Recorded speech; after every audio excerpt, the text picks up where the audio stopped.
don't want to give away his childhood because there's a segment in that tells the story of his father being murdered, and I want people to go read it. You know what I mean? So make sure you guys go read the book. You know, but can you talk about like life after life in Detroit with John Davis, and can you transition to like I'm going to use the word hoodlum because that's such an East Coast term, hoodlum.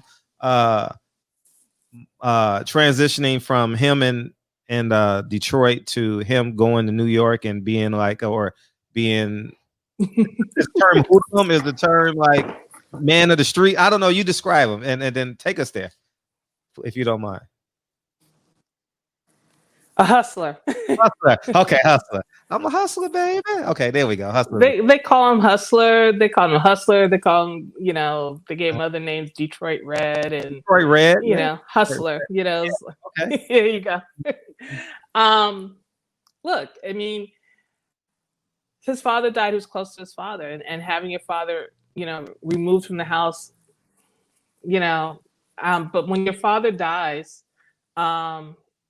there is a depression, right? I mean, it's upsetting, it's sad, and he there's now a void where there was once somebody there who was directing you and supporting you and giving you that direction, and now there's nobody, and now it's a struggle. I mean, his mother, God bless her, and Wilfred, God bless him, for being able to keep the family together as well as they could, but his mother bowed under the pressure, and not because she was weak. I mean, we're also talking about, again, history. This is during the Great Depression. Everybody is suffering.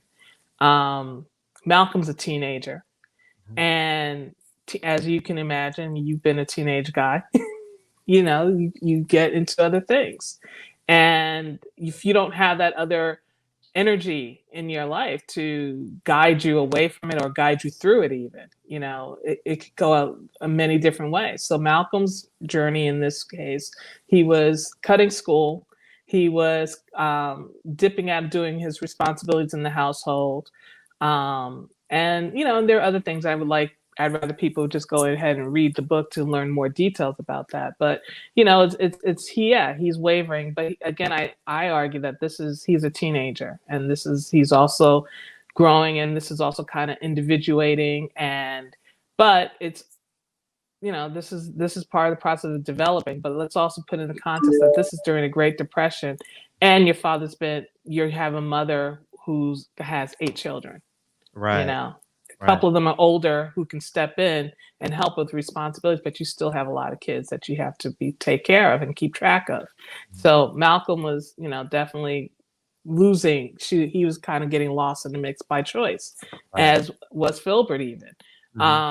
So anyway, during that time, he meets this guy, John Davis Jr., who comes up from Mississippi because we were talking a little bit earlier about how he had not stepped out of the way of a white person during Jim Crow South, and this person took issue with that and was going to make an example of him, which meant a lynching.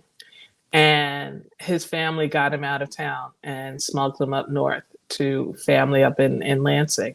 And so he was older, but both of them very tall, young Black men, and they were like hanging out together, smoking pot, selling, getting into little, things, getting into fights and all that. But the thing that I really liked about John was that he talks about what Malcolm was like during that time. And he also talks about how Malcolm felt about his father's passing, like that he really believed that it was the KKK that had killed his father. And you get this, even the brothers talk about that. And we talk about how his father dies, and we basically say that it wasn't the KKK. But the thing is that John does really, he shows us what Malcolm's like. He says he was smart. He said he had a photographic memory.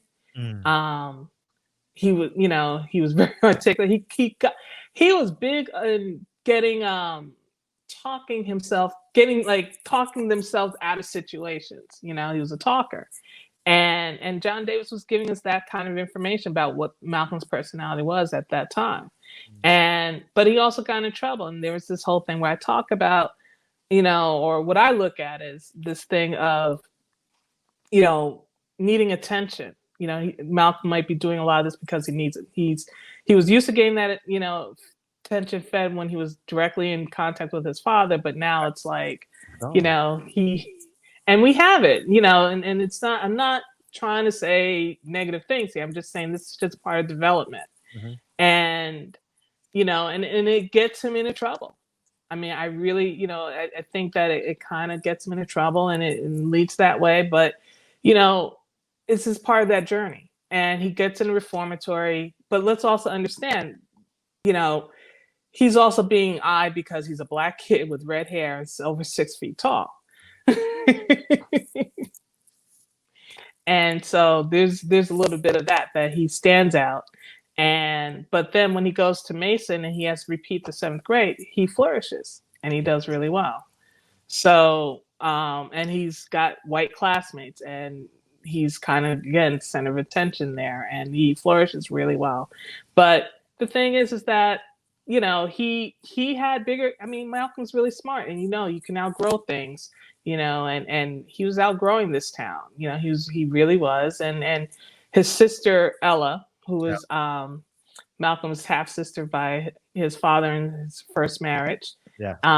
She wants to keep the family together, but she certainly doesn't like that Malcolm's in a white, reformatory household in Mason. So she wants to bring him back into the family home, and she, switches his, is able to get him to move out to Boston. And of course he wants that also.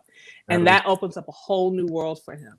And the other thing about Ella, I mean, and you learn things about Ella too, but again, thinking about the time, we don't have Black people are not having the access that everybody else is having to. Plus it's a tough time because of during the Depression. So people are doing things, they're taking risks, they're making ends meet by things that, people will not necessarily say is clean and on the right side of the law per se. But that doesn't mean that these are bad people who want to do this. It's like, it's a survival thing.